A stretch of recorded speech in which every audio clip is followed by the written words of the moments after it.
নমস্কার বন্ধুরা, let's cook চ্যানেলে আপনাদের স্বাগত জানাই। আমি আবার একটা রান্না নিয়ে আজ হাজির হয়েছি আপনাদের কাছে। আমার আজকের রেসিপি ধাবা স্টাইল ডিম কারি।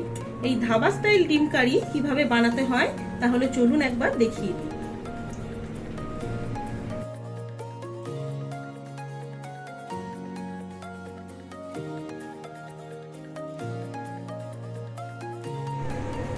কড়াইতে তেল দিয়ে দিয়েছি। সবার প্রথমে আমি আলুগুলো ভেজে নেব।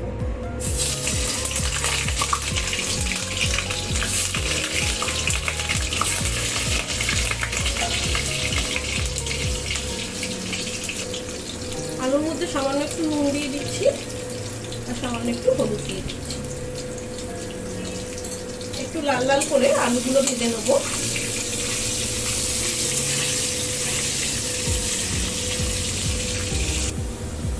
আলুটা তুলে নেব, লাল লাল করে ভাজা হয়ে গেছে। এখানে আমি ফোড়নের জন্য দারচিনি, এলাচ, একটা শুকনো লঙ্কা, কিছুটা সাদা জিরে আর এখানে দুটো তেজপাতা নিয়ে নিচ্ছি। এটা এখন দিয়ে দেবো। আমি 6টা ডিমের কারি বানাচ্ছি।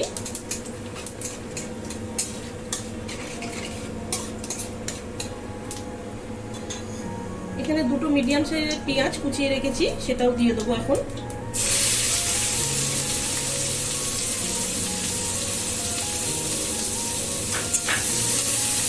এটা একটু ভাজা ভাজা করে নেবো পেঁয়াজটাকে।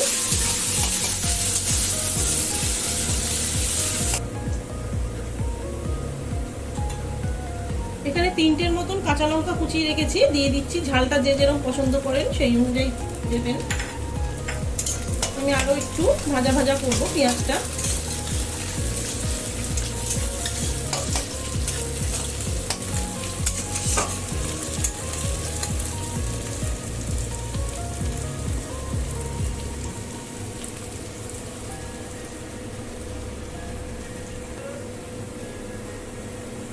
এবার আমি একটা টমেটো কুচিয়ে রেখেছিলাম বড় সাইজের, সেটাও দিয়ে দিচ্ছি।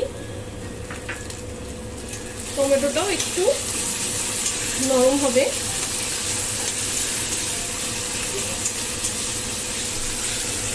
আমি খুব অল্প করে একটু নুন দিয়ে দিচ্ছি। নুনটা দিলে টমেটোটা তাড়াতাড়ি নরম হয়ে যাবে।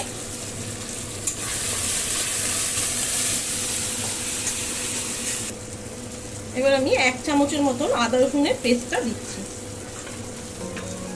একটু নাড়াচাড়া করে তারপরে বাকি গুঁড়ো মশলাগুলো আমি এর মধ্যে অ্যাড করব।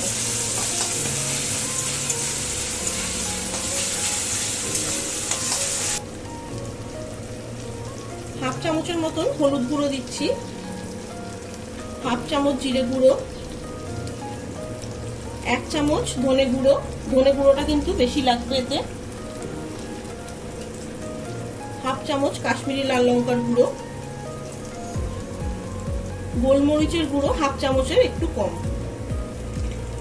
হাফ চামচ নুন দিচ্ছি। আপনারা আপনাদের পরিমাণ মতো নুনটা ব্যবহার করবেন। এবার সব দিয়ে এটা এখন ভালো করে কষাবো। যতক্ষণ না মশলাটার কাঁচা গন্ধটা চলে যাচ্ছে ততক্ষণ কিন্তু কষাতে হবে।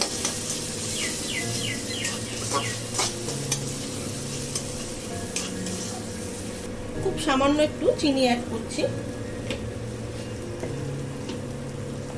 এবার অল্প একটু জল দিয়ে দিচ্ছি। জল দিয়ে মশলাটা কষাবো, না হলে মশলাটা পুড়ে যাবে।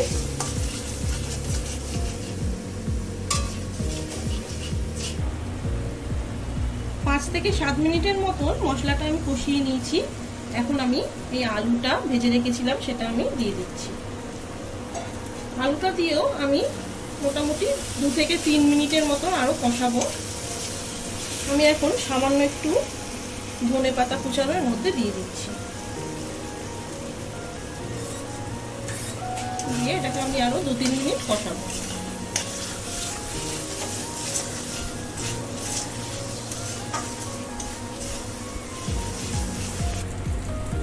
আলুটা দিয়েও খুব ভালোভাবে কষিয়ে নিয়েছি। এইবারে আমি এই মিডিয়াম সাইজের বাটির 1 বাটি জল এর মধ্যে দিয়ে দিচ্ছি। আপনারা যে যেরকম গ্রেভিটা রাখতে চান সেই অনুযায়ী জলটা ব্যবহার করবেন।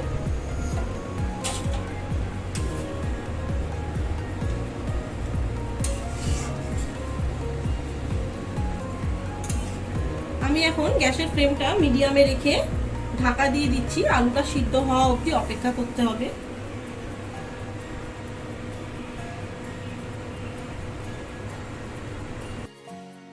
এবার একবার ঢাকাটা তুলে দেখে নিই আলুটা সিদ্ধ হয়েছে কিনা।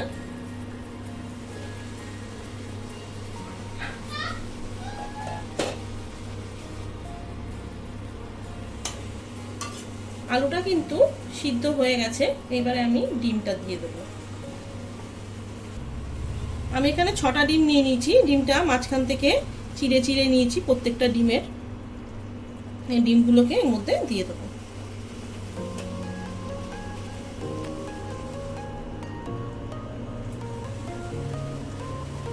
এবারে গ্যাসের ফ্লেমটা আমি একটু হাইতে করে দেবো,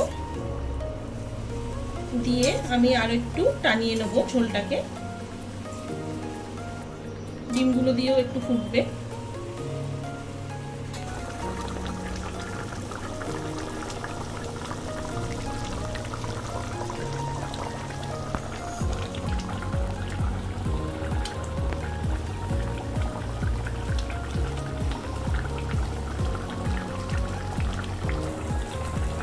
ডিমটা দিয়ে 2-3 মিনিটের মতন ফুটিয়ে নিয়েছি। এবারে আমি 1 চামচের মতন ঘি দিয়ে দিচ্ছি, আর কুচানো ধনেপাতাটা দিয়ে দিচ্ছি এর মধ্যে।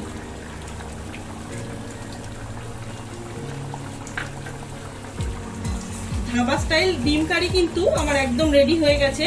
এইটা আপনারা ভাত, রুটি যে কোনো কিছুর সঙ্গেই কিন্তু খেতে পারেন।